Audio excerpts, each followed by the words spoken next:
나오미가 또 이르되 보라, 내 동서는 그의 백성과 그의 신들에게로 돌아가나니 너도 너의 동서를 따라 돌아가라. 하니 룻이 이르되 내게 어머니를 떠나며 어머니를 따르지 말고 돌아가라 강건하지 마옵소서. 어머니께서 가시는 곳에 나도 가고 어머니께서 머무시는 곳에서 나도 머물겠나이다. 어머니의 백성이 나의 백성이 되고 어머니의 하나님이 나의 하나님이 되시리니 어머니께서 죽으시는 곳에서 나도 죽어 거기 묻힐 것이라. 만일 내가 죽는 일 외에 어머니를 떠나면 여호와께서 내게 벌을 내리시고 더 내리시기를 원하나이다. 나오미가 룻이 자기와 함께 가기로 굳게 결심함을 보고 그에게 말하기를 그치니라. 이에 그 두 사람이 베들레헴까지 갔더라. 베들레헴에 이를 때 온 성읍이 그들로 말미암아 떠들며 이르기를 네가 나오미냐? 나를 나옴이라 부르지 말고 나를 마라라 부르라. 이는 전능자가 나를 심히 괴롭게 하셨음이니라. 내가 풍족하게 나갔더니 여호와께서 내게 비어 돌아오게 하셨느니라. 여호와께서 나를 징벌하셨고 전능자가 나를 괴롭게 하셨거늘 너희가 어찌 나를 나옴이라 부르느냐 하니라. 나오미가 모압 지방에서 그의 며느리 모압 여인 룻과 함께 돌아왔는데 그들이 보리초소 시작할 때에 베들레헴에 이르렀더라. 성경은 역전승의 이야기가 많이 기록되어 있습니다. 누구든지 예수를 바로 만나게 되면 이렇게 어떤 사람이든지 간에 자기의 삶의 변화, 역전승을 가져온다는 것을 우리는 압니다. 룻기는 그러한 역전승의 이야기 가운데 이제 한 권의 한 챕터로 이렇게 쭉 한 권의 성경으로 우리가 기록되어 있습니다. 세상에서 내가 살아가는 동안에 어떤 때는 고난 받을 때가 있지 않습니까? 그럴 때 이런 말을 들으면 참 힘들고 어렵습니다. 너 그렇게 고난 당하는 거 너 잘못 네 죄악 때문이야 하는 말을 들으면 내가 그렇게 죄를 지어서 내가 스스로 그렇게 한다 하더라도요 그 말이 얼마나 힘들고 어려운지 모릅니다. 신앙인은 자신이 고통당할 때 고난을 처리하는 태도가 좀 달라져야 됩니다. 혹시 내가 잘못된 것이 있지 않는가? 내가 하나님 앞에 죄를 범한 일이 있지 않는가? 이런 질문을 스스로 한번 던져보면서 자신을 점검하며 주께 나아갈 수 있어야 된다 그 말입니다. 모든 고난이 죄 때문에 오는 것만은 아닙니다. 그런데 어떤 고난은 나의 죄로 인해서 내가 고난당한다고 성경은 우리에게 이렇게 말합니다. 예수님께서 베데스 연못가에 가서 38년 된 병자를 고쳐주십니다. 중풍병이죠. 그 38년 된 병자를 고쳐주고 난 다음에 여러분 이제 그에게 하는 말을 우리가 주님이 이렇게 말씀합니다. 같이 한번 읽어보도록 하겠습니다. 요한복음 5장 14절 말씀. 그 후에 예수께서 만나 이르되 보라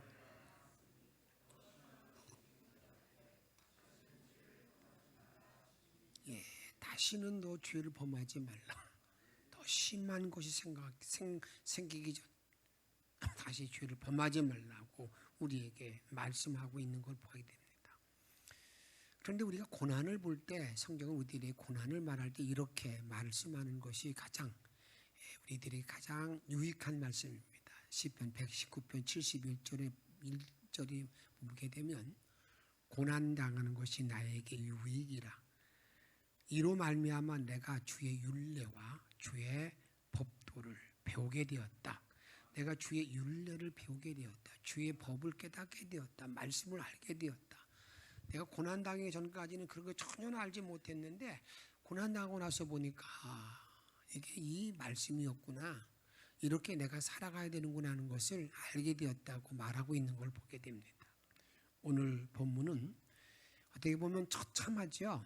자기가 모압 땅에 가서 남편과 갔다가 남편 죽고 두 아들 죽고 난 다음에 죽고 남아있던 그 나오미의 쓰디쓴 인생을 살아온 그 나오미가 어떻게 회복되는가, 어떻게 회복되었는가 하는 것을 우리들에게 말하고 있습니다.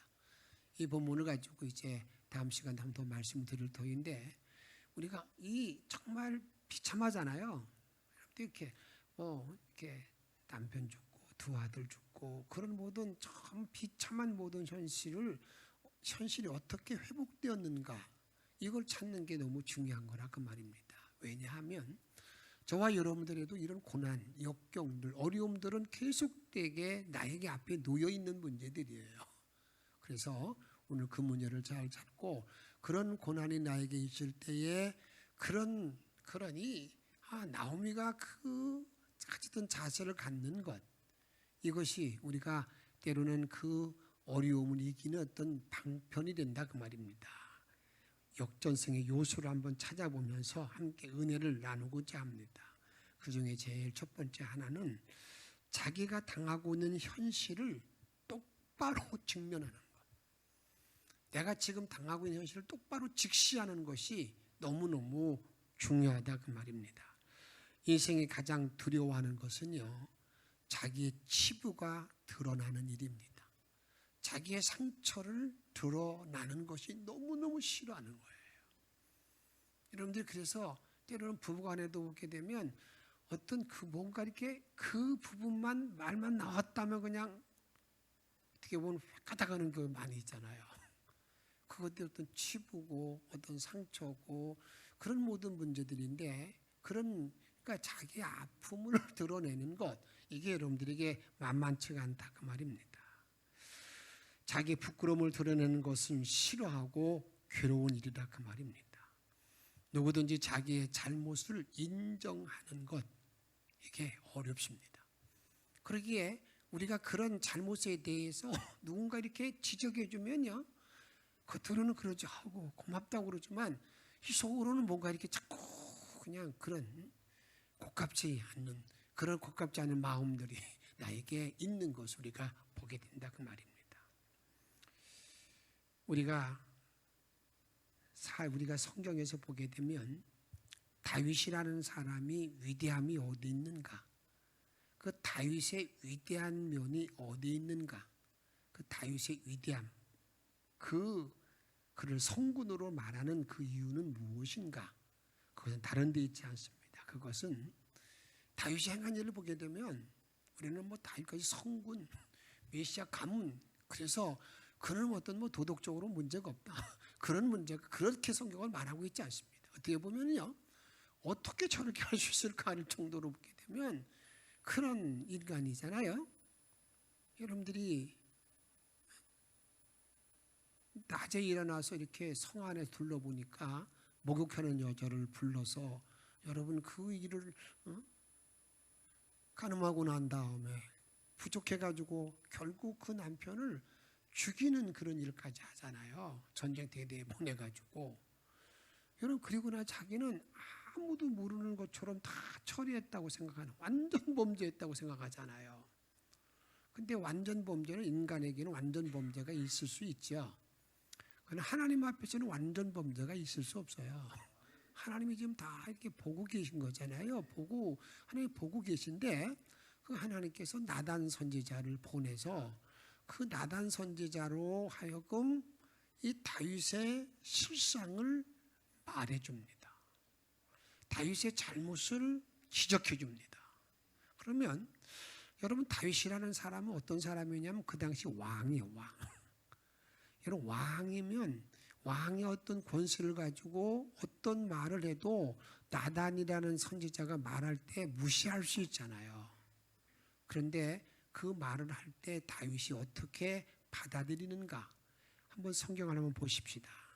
사무엘하 12장 13절 말씀 보게 되면, 12절 말씀, 너는 은밀히 행하였으나 나는 온 이스라엘 앞에서 백조의 이 일을 행하리라 하셨나이다. 이제 하나님께서 이제 너 잘못해, 너는 은밀히 했지만 너 그거에 대한 죄값을 받아야 되는 백조의 너 그런 어떤 창피를 당할 거다 그렇게 얘기를 해주는 거예요. 그럴 때 이 다윗이 이렇게 받아들입니다. 13절에 보게 되면 다윗이 나단에게 이르되 내가 여호와께 죄를 뭐 했다고요? 범하였노라. 내가 하나님께 죄를 범했다.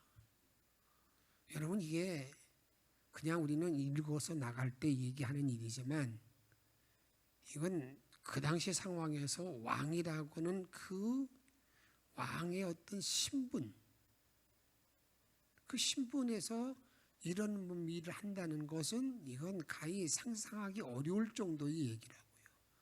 내가 죄를 범하였습니다. 죄를 범했다. 그때 하나님께서 나단에게 무슨 말입니까? 내 죄는 하나님이 사하셨다. 그런데 네가 뿌린 씨는 그 여인을 통해 나는 아들은 14절에 보게 되면 죽을 거다. 이렇게 말해줍니다. 다윗의 위대함이 거기 있다고요. 하나님께서 보셨다고 말할 때 그가 그냥 내가 죄를 범했습니다. 내가 죄인입니다. 라고 하는 거기에 새로운 희망이 있고 새로운 삶의 어떤 기회가 주어지는 그 일을 우리들에게 말씀하고 있습니다. 오늘 본문을 보게 되면 나오미가 고향 땅에 돌아오게 됩니다. 베들레헴에 돌아왔을 때에 그의 첫 마디가 뭐냐면 온 성읍 사람들이 나오미를 알잖아요. 그 성읍에서 그 베들레헴에서 그래도 유지였고 어떻게 보면 부자였다고 말하잖아요. 그러게 그가 이제 10년 넘게 해서 돌아오게 되니까 온 성이 떠들썩하는 거예요. 나오미가 왔다. 나오미가 왔다. 반갑기도 하면서 이렇게 그럴 때에 이 나오미는 그 말을 듣자마자 뭐라고 말하느냐? 나를 나오미라는 말은 나를 기쁨이라고 부르지 말아라. 나를 나를 쓴 사람 아주 지금 어떤 고통에 차이는 사람이다. 그렇게 부르라는 겁니다. 그런데 그 말이 왜 자기를 나마라고 부르느냐? 그 원인을, 그 이유를 뭐라고 그러냐면 하나님께서 나를 이렇게 진노해서 그렇다는 거예요. 하나님이 나를 괴롭게 해서 이렇게 되었다는 거예요. 자기의 실상을 정확하게 지금 진단하고 있잖아요. 내가 하나님 품을 떠나서 이 일을 내가 맞이했다고 하는 것을 그렇게 말하고 있다고 말입니다. 자신의 어둡고 쓰디쓴 인생의 현실을 분명하게 말하고 있습니다. 20절에 보게 되면 뭐라고 말합니까? 나오미가 그들에게 이르되 나를 나오미라고 부르지 말고 나를 마라라 부르라. 읽습니다. 시작. 이는 전능자가 나를 심히 괴롭게 했다. 하나님이 지금 나를 이렇게 만졌다. 하나님이 쳤다는 말이죠. 하나님이 나를 심히 괴롭게 해서 그런 거니까 나를 나오미라 기쁨이라 부르지 말라고 자기 실상을 그렇게 말하고 있는 걸 보게 됩니다. 그래서 21절에 보게 되면 같이 읽습니다. 상반절에 보게 되면 내가 풍족하게 나갔더니 여호와께서 내가 비어 돌아가게 하셨느니라. 내가 풍족하게, 잘 알잖아. 내가 떵떵거리게 살았던 그런 여자가 아니냐고. 막 복 받았다고 그렇게 칭송받는 여자가 아니었냐고. 그런데 내가 지금 비어 돌아오게 만들었는데 내가 완전히 거지가 되어 돌아왔는데 하나님이 나를 간섭했다. 하나님이 나를 치셨다. 이렇게 말하고 있는 내용을 보게 된다. 그 말입니다. 이건 연극이 아니에요. 이건 현실을 지금 정확하게 직시하고 있는 내용을 보게 된다. 그 말입니다. 철학자 소크라테스가 그런 말 했지 않습니까? 너 자신을 알라고. 근데 우리는 너 자신을 정말 바로 알면 자기는 길이 있는 거예요. 여기도 지금 나오미가 자기 실상을 정확하게 알고 있잖아요. 내가 이렇게 된 모든 것들에 대해서 이렇게 알고 있는 걸 우리가 보게 된다 그 말입니다. 나오미는 현실을 직면하고 정직하게 고백합니다. 나오미가 할 수 있는 말은 많이 있잖아요. 야, 내가 말이야 거기 모압 갔는데 참 재수덩어리가 없어가지고 말이야 재수 없이 말이야 이렇게 됐다고 말할 수 있는데 아니 정확하게 자기를 직시해서 말하고 있다고 말입니다. 다음에 두 번째로는요, 같이 연결된 말씀입니다만 자기 비참함에 대한 궁극적인 원인을 정확하게 알아야, 도대체 원인이 뭔가 그걸 정확하게 알아야 그 다음에 회복의 길로 갈 수 있다는 것을 우리는 알아야 된다 그 말입니다. 나오미가 가정의 비극을 말할 때에 야, 내가 그때 말에 좀 흉년 만났을 때 좀 참을 건데 말이야. 아유, 참 판단을 잘못했어. 그리고 말이야 갔을 때 내가 좀 뭐가 좀 잘 안 됐어. 이런 식으로 자기를 둘러서 말하고 여러 가지 핑계를 댈 수 있어요. 이방 땅에 가서 살다 보니까 이게 참 제대로 잘 안 되더구만 하고 얘기할 수 있다 그 말입니다. 그런데 나오미는요, 자기 모든 어려움, 이 원인을 하나님과의 관계 속에서 찾아내고 고백하고 있는 것을 보게 된다 그 말입니다. 룻기 1장 21절 하반절에 보게 되면 여호와께서 나를 뭐 했고요? 징벌하셨고 전능자가 나를 뭐 했다고요? 괴롭게 하셨거늘 너희가 어찌 나를 나오미라 부르느냐. 전능자가 나를 만졌어.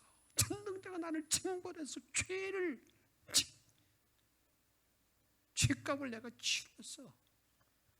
자기가 하나님의 관계 속에서 이렇게 되어졌다는 것을 아주 정확하게 직시하고 있는 걸 보게 된다 그 말이에요. 원인을 밝히고 있다 그 말입니다. 나무가 말하는 비참한 원인이 뭘로 온 거냐? 내가 뭐 실수한 거 아니야 거기 가서. 하나님께서 하나님께로부터 왔다는 것을 말하고 있다 그 말입니다. 그 하나님을 말할 때 오늘 본문에 보면 여호와께서 스스로 있는 자 여호와 하나님께서 그랬다 그 말입니다. 스스로 있는 자 하나님은 약속을 이행하시는 분이죠. 약속을 이행하시는 분. 언제나 약속을 잘 이행하시는 분. 그분 약속을, 하나님께 나에게 축복을 약속했으면 반드시 축복을 주는 분이신데 내가 그 약속을 믿지 못했던 나 자신 하나 그걸 토일 때문에 하나님이 나를 징벌했다 이렇게 말하고 있는 거예요.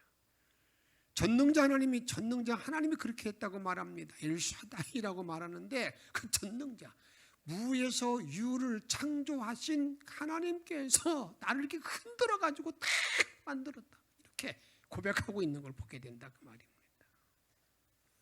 사랑 여러분, 우리가 이 땅에 살고 있는 날 동안에 때로 이렇게 어려움을 만날 때가 있어요. 참 어두운 터널을 지날 때가 있다 그 말이에요. 그런 모든 일이 있을 때에 정말 내가 이 원인이 어딘가 하는 것을 정확하게 내가 찾아내는 것, 그걸 고백하는 것, 이게 너무너무 중요하다 그 말입니다. 그냥 자꾸 다른 쪽에 핑계만 대지 말고요, 도대체 왜 그런가, 원인이 어디 있는가. 이 나오미는 오늘 우리들에게 무엇을 말하고 있다고요? 하나님과의 관계를 먼저 찾는 걸 보게 된다 그 말이에요. 내가 하나님과의 관계에서 내가 바로 서 있었는가, 그 하나님과의 관계에서 내가 바로 주의 뜻을 이루었는가, 이 문제에 대해서 내가 먼저 점검한 것을 보게 된다 그 말입니다.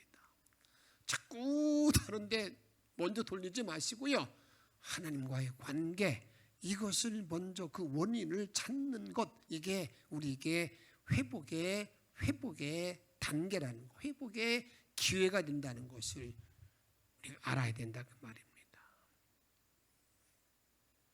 다음으로 한번 따라합시다. 회복은 자기 자리로 돌아오는 것이다. 회복이라는 것은요, 원래 자리로 돌아오는 것, 돌아가는 게 회복이에요. 오늘 나오미가 여러분 지난주 말씀 나눴습니다만 베들레헴에 하나님이 권고해가지고 풍년 들었다고, 양식이 있다고 듣자마자 이 나오미는요 그냥 바로 모압에서 나오잖아요. 나오게 돼요. 고향 땅으로 돌아가는 이 나오미를 보게 됩니다. 나오미는 본래 자신이 있어야 할 곳이 어딘가? 나오미가 있어야 할 곳이 어디예요? 베들레헴이에요. 베들레헴. 내가 있어야 할 곳이 어딘가? 그걸 정확히 아는 거, 이게 회복이에요. 우리가 어떤 때 보면 격길로 갔다는 얘기 많이 하잖아요. 목사가 있어야 할 곳이 어딘가? 이거 항상 질문해. 내가 있어야 할 곳이 어딘가? 내가 지금 감독일을 좀 감당하고 있으면 감독이 있어야 할 곳이 어딘가? 이거에 대한 질문에 대해서 내가 부끄럽지 않아야 되는 거 아니겠어요? 내가 있어야 할 자리에 있지 아니하고 지금 쓸데없는 곳에 있을 때가 많다고요. 전혀 하나님 원하지 않는 자리에 놓여 있을 때가 우리가 있다 그 말이죠. 그래서 오늘 이 본문을 통해서 우리의 룻기 전체를 통해서 항상 성경 우리들에게 상징, 영적인 의미를 주는데 여기 나와 있는 모든 인물들, 다음에 지명을 통해서 우리들에게 말씀하고 있는 영적인 어떤 그 질문들, 도대체 뭘 말하고 있는가? 이것을 한번 정리를 하고자 합니다. 먼저 베들레헴이라는 것은 여러 번 말씀드렸습니다만 떡집이라는 곳이죠. 떡집, 풍성한 떡집. 그 떡집을 우리가 이게 예수님이 떡집이라는 말도 떡집이라는 것이고요. 그것을 지금 우리의 모든 신앙생활 가운데는 떡집이 어딘가? 저와 여러분의 떡집은 교회가 떡집이고요. 이 떡집이라는 그런 말은 베들레헴이라는 곳은 이 떡집을 통해서 말하는 것은 우리들에게 항상 이렇게 양식이 계속 주어지는데 예수님은 그 양식이 언제 주어지느냐? 성찬을 통해서 우리들에게 양식이 주어지는 것을 우리들에게 말하고 있어요. 떡을, 이 생명의 떡이 성찬을 통해 이루어지는 것을 말하고 있다 그 말입니다. 우리 예수님께서 하신 말씀을 한번 좀 잘 이게 보면서 이 베들레헴에 항상 내가 있어야 돼. 예수 안에, 내가 어디 안에, 교회 안에, 성찬 안에 항상 내가 거해 있어야 된다. 이게 그곳에 있어야 내가 뭐 하는 거예요? 그것이 진정한 회복이고 내가 신앙의 바른 자리에 놓여 있다 그 말입니다. 요한 6장 32절 말씀 같이 한번 읽도록 하겠습니다. 예수께서 이르시되 내가 진실로 너에게 이르노니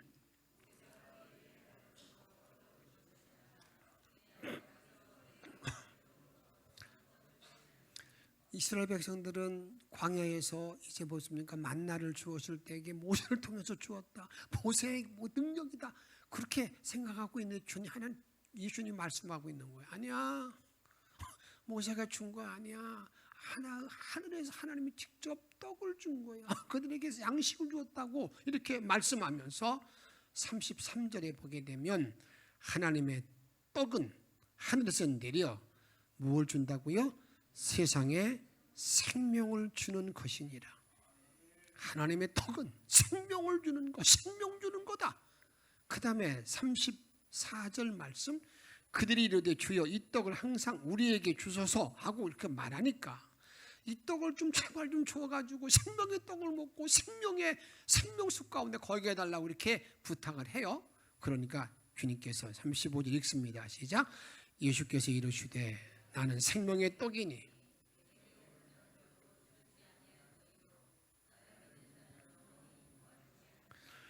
야 내가 생명의 떡이야. 내가 생명의 떡. 누가 생명의 떡이라는 거예요? 예수가 내가 생명의 떡이야. 내가 오는 사람은 너희들 내게 오는 사람들은 결코 목마르지도 않아. 나를 믿는 사람들에게는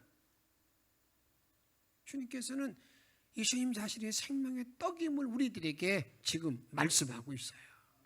그러면서 47절에 보게 되면 진실로 너에게 이르노니 믿는 자는 뭘 가졌다고요?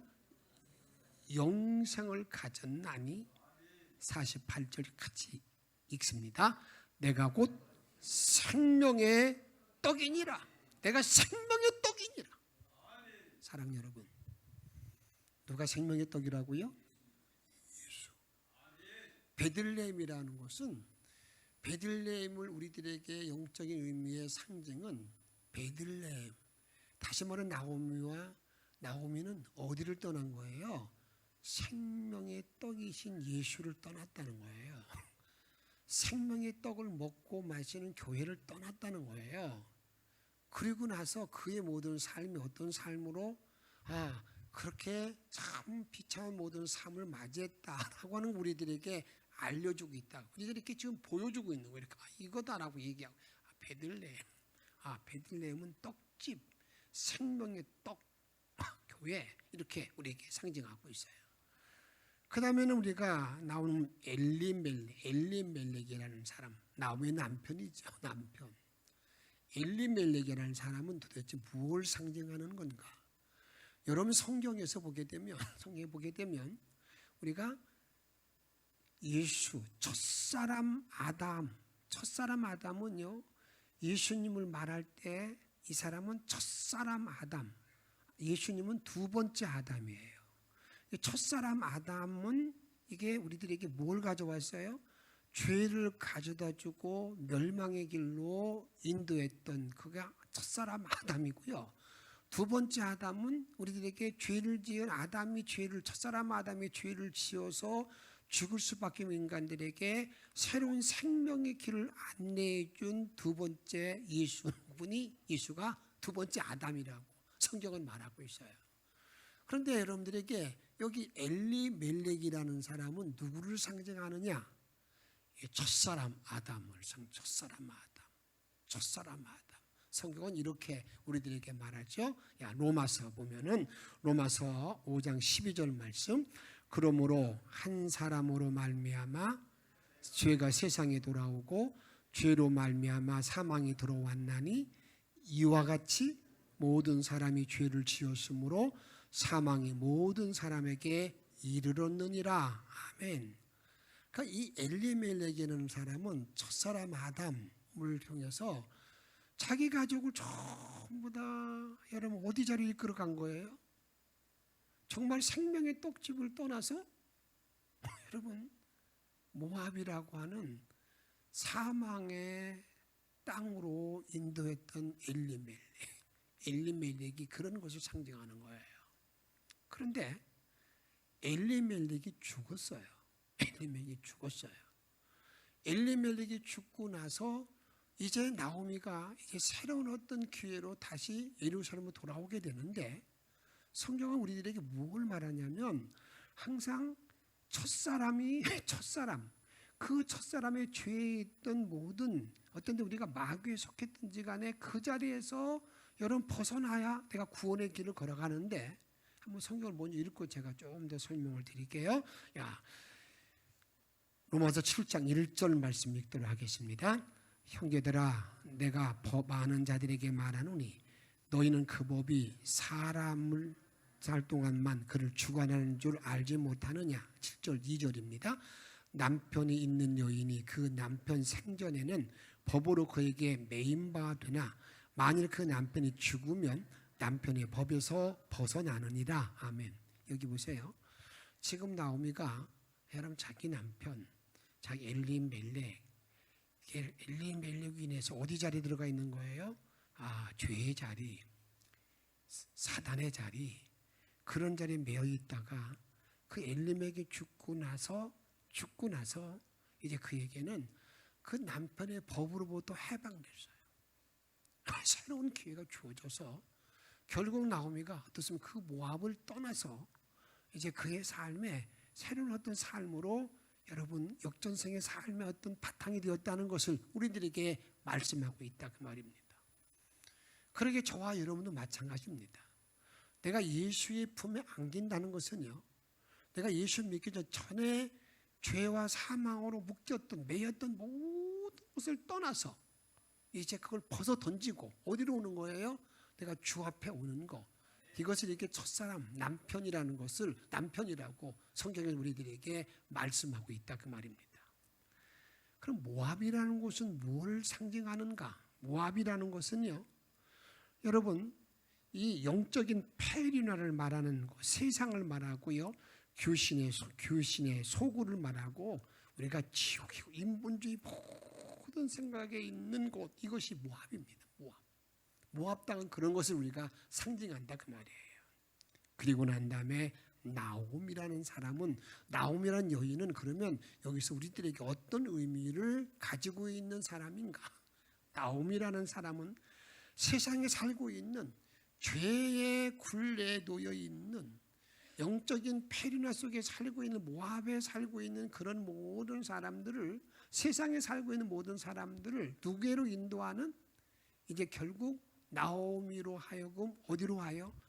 베들레헴 떡집으로 예수께 인도하는, 여기 목사의 어떤 상징이에요. 그러니까 이 사람은 정결한 그 중매장애가 되어가지고요, 예수를 만나게 하는 사람, 이 사람이 누구냐? 나오미의 어떤 상징이라 그 말이에요. 우리가 정결한 처녀로 안내하는 그런 사람을 말할 때에 고린도후서 11장 우리가 2절 상반절 같이 한번 읽도록 하겠습니다. 내가 하나님의 열심으로 너희를 위하여 열심을 해놓으니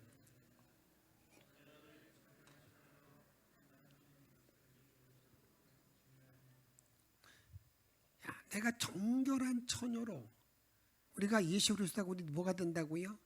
우리의 남편 된다고 그러잖아요. 내 남편 되시는 그리스도께 안내하는 사람, 이 사람이 나오미인 것을 우리에게 말하고 있어요. 그러면 오르바라는 그 며느리, 첫 번째 며느리는 뭘 우리에게 말하느냐? 계산적인 성도, 육적인 성도를 말하는 거죠. 처음에는 그냥 자기 시어머니한테 내가 어머니를 따라가겠습니다, 그렇게 하다가 그 어머니가 간곡히 부탁하니까 계산해 봅니다. 근데 맞아, 어머니 말이 맞아요. 가봤더니 세상 낙도 재미도 없고 힘만 들고 어려움만 당하니까 내가 뭘 고통당해. 그래서 그걸 다 포기하는 겁니다. 그것이 누구냐? 이 오르바라는 여자예요. 루시라는 여자는 그걸 뭘 말하느냐? 나오미와 붙어 사는 여인. 나오미와 붙어 사는 여인이에요. 나오미가 누구와 붙어 살아요? 그리스도와 붙어 살잖아요. 한 남편 예수와 함께 붙어 사는, 같이 붙어 사는 그러한 여인, 정말 참된 성도, 이런 성도 우리들에게 알려주고 있다 그 말입니다. 저는 우리가 이 땅에 살고 있는 날 동안에 꼭 기억할 것은, 정말 나와 여러분들이 떡집, 이 생명의 떡집이신 교회, 그 예수의 품에 항상 있어야 되는 거지.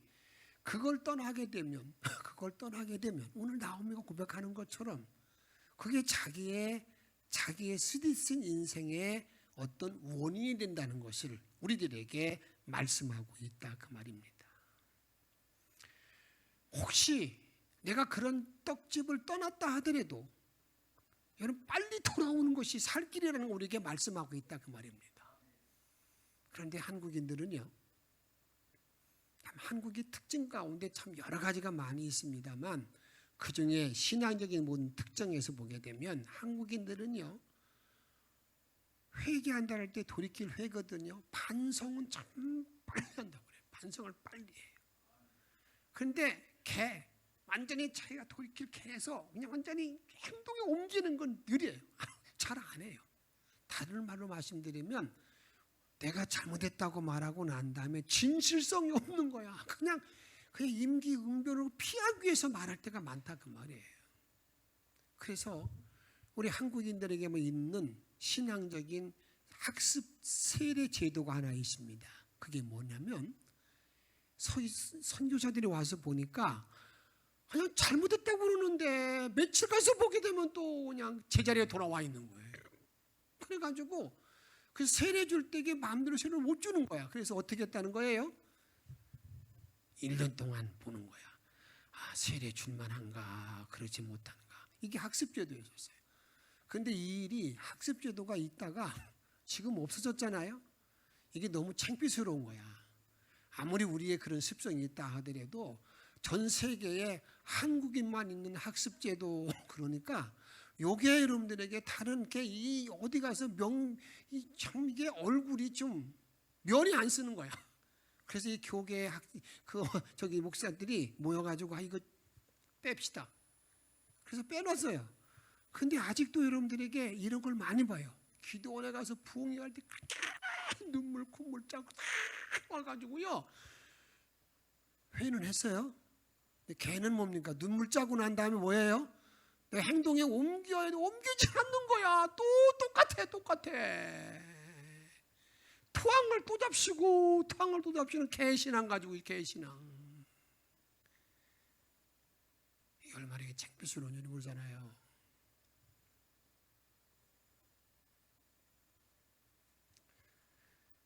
여러분, 집 나간 탕자,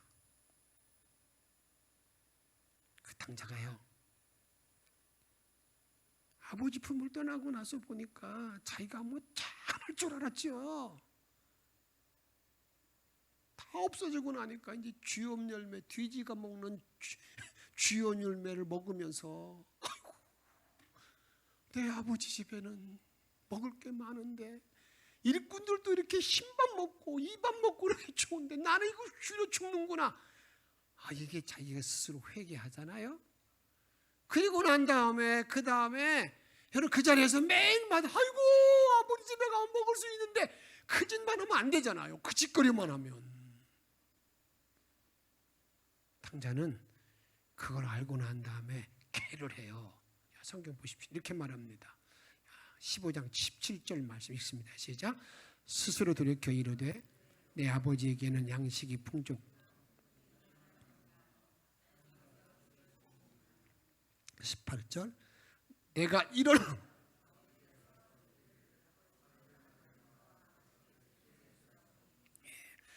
일어나 아버지를 가겠사오니 하고 나서 가잖아요. 실행에 옮기잖아요. 여러분, 주님은 저와 여러분들의 그걸 지금 요구하는 거예요. 내가 깨닫는 것, 거기에 멈추지 말라는 거예요. 나오미가 거기서 나오잖아요. 나와서 가잖아요. 회개는 행동의 열매가 있어요. 행동이 있어야 돼요. 마음만 뉘우치면 안 돼요. 반성만 해서 안 된다고 말이에요. 사랑 여러분, 내가 주님 앞에서 기도할 때마다 생동에 내가 살아갈 때마다 나의 속살이 정말 보입니까? 나의 민낯이 자꾸 드러나서 보입니까? 그런 일이 자꾸 생기면 나는 지금 소망이 있음을 여러분 알아야 돼요. 그런데 우리는 그게 조금 없이 살아가는 거예요. 내가 지금 완전히 주님의 품을 떠나 있는데도 불구하고 그냥 난 전혀 문제가 없는 것처럼 먹고 사는 지장이 없고. 바울은 자기 민낯을 이렇게 말합니다. 자기 속살을 말할 때 그 위대한 바울 사도의 고백을 한번 들어보십시다. 로마 7장 21절 말씀 읽습니다. 그러므로 내가 한 법을 깨달았노니 곧 선을 행하기 원하는 나에게.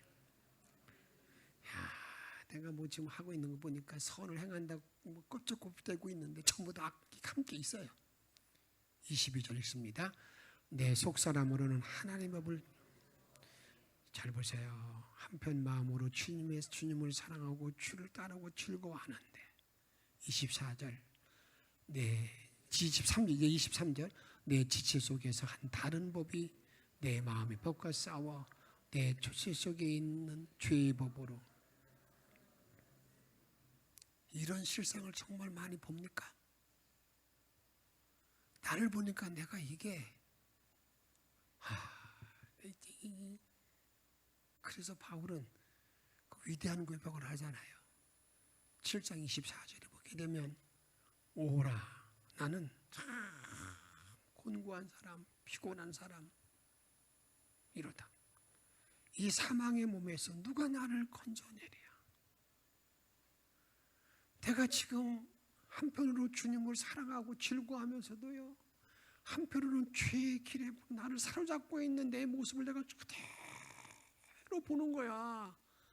내가 스스로 나를 진단해 보니까 이게 내 길이야. 이게 내 길. 말은 좀 잘하는 것 같은데 속망울에 있는 내 모습을 보면 질투시기 막 하고 있는 내 모습을 내가 본다고요. 그걸 보면 정말 가능성이 있어요. 그 사람. 나는 망했다. 나는 망했다. 아, 끝났다. 그 길은 다른 길이 없어요. 해결점은 죽게 돌아가는 길밖에 없어요. 베들레헴으로 돌아가는 길밖에 없어요. 찬양하십시다. 273장 나 주를 멀리 떠났다.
오늘 주신 말씀 기억하면서 주님의 품에 돌아가는 길이 살 길, 다른 길이 없어요. 베들레헴으로 돌아가야, 떡집으로 돌아가야 됩니다. 교회로 돌아가야 됩니다. 나를 실상을 바라보며 하옵시다. 시간 주 앞에 동서로 기도하겠습니다. 성령님의